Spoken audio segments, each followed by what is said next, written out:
Magandang araw! So for today's video nga, ipapaliguan natin si Little Sophia. 2 days na nga pala siyang hindi nakakaligo kasi nagkameron siya ng ubo at sipon. Kaya eto, na-miss niyang magbabad at magtampisaw sa batiya.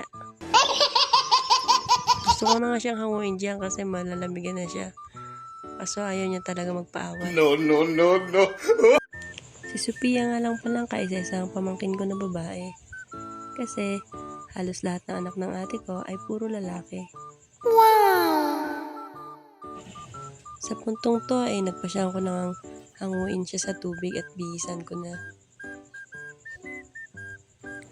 Tada! Eto na't nabihisan ko na siya. Sinabihan ko nga pala siya dyan na magpa-cute siya kaso ganito naman yung ginagawa niya.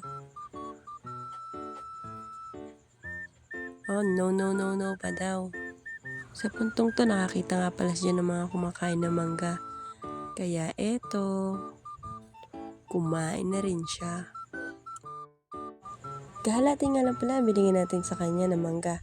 Kasi masama rin makarami sa bata. Nadede pa naman yan. Eto nga at sarap siya sa kinakain niyang mangga o anyang tantanan.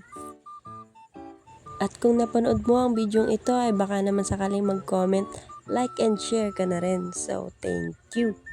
Bye-bye! Bye-bye!